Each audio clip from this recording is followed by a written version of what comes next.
Hello, my brothers and sisters.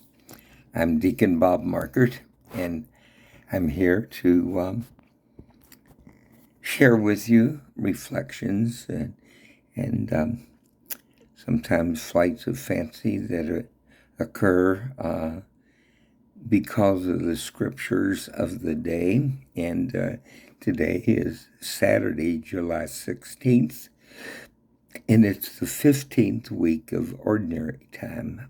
So tomorrow will be the 16th week in Ordinary Time. It's some great readings. And the first reading today, we haven't seen or heard from for a while. This is Micah. It's not a real long book. I think it's only 7 chapters, and they're not long individually. Micah was a contemporary of Isaiah, Isaiah 1. And so he's preaching to the Israelites about their sinfulness and warning that somebody's going to come and take your houses, and it'll happen to be the Babylonians in a few years. And he starts out as he's very concerned about the rich who are cheating the poor out of their fields, cheating them out of their houses, and cheating them to the point of almost making them servants to themselves. And along with that, of course, he's upset because the leaders, the priests, they all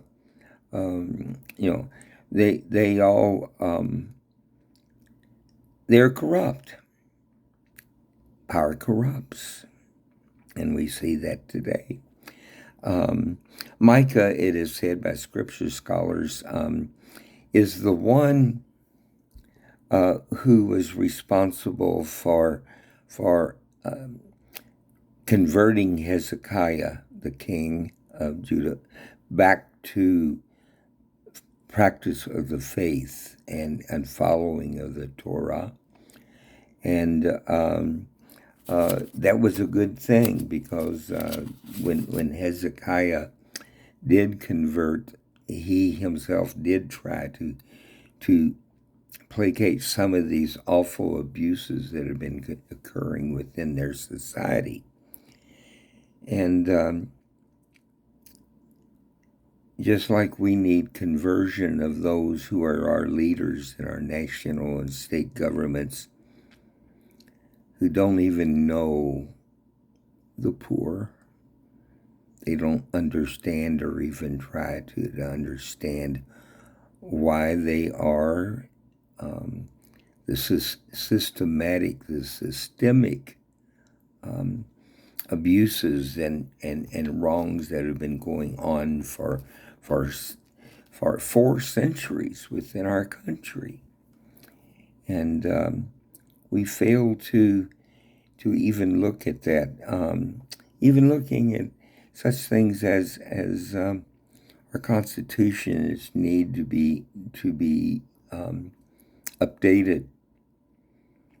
I mean, our forefathers and others have tried to right some of the wrongs created by it, but there are a lot more things.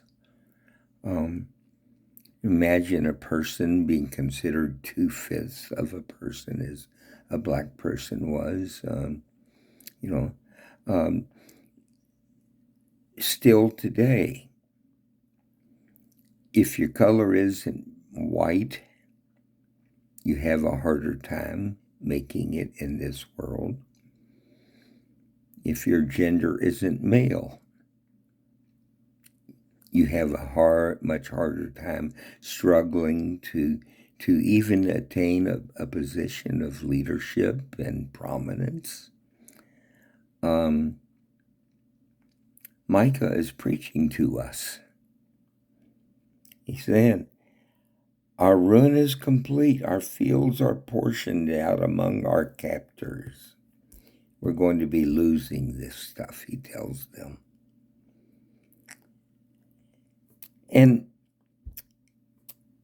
when we get into Matthew, we're in chapter 12, verses 14 to 21, and this is the place where the very opening verse says, "The Pharisees went out and took counsel against Jesus to put him to death."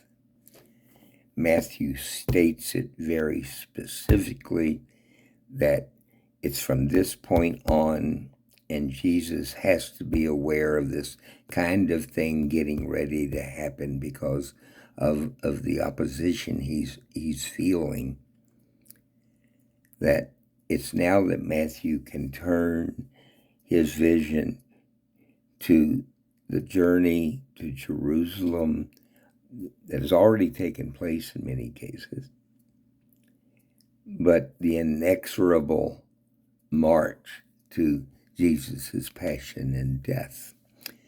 And it says, when Jesus realized this, don't know how he realized it or how he got the word. He probably did have friends in those circles. He withdrew from that place, and many people followed him, and he cured them all. But he warned them not to make him known. Jesus is not ready to be taken yet. He has more things to say, many more things to do. And Matthew, being a Jewish culture writer, and he has a tendency to quote scriptures, the Hebrew scriptures, a lot. He quotes Micah's contemporary Isaiah. And he says, "Behold my servant who I have chosen, my beloved in whom I delight." So this is Isaiah's God speaking. We attribute, and Matthew attributes to his son Jesus.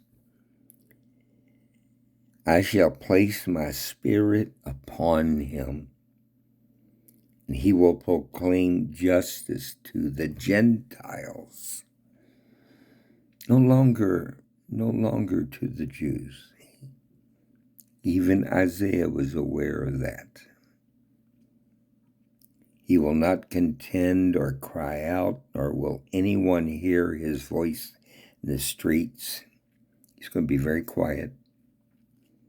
"A bruised reed he will not break, a smoldering wick he will not quench."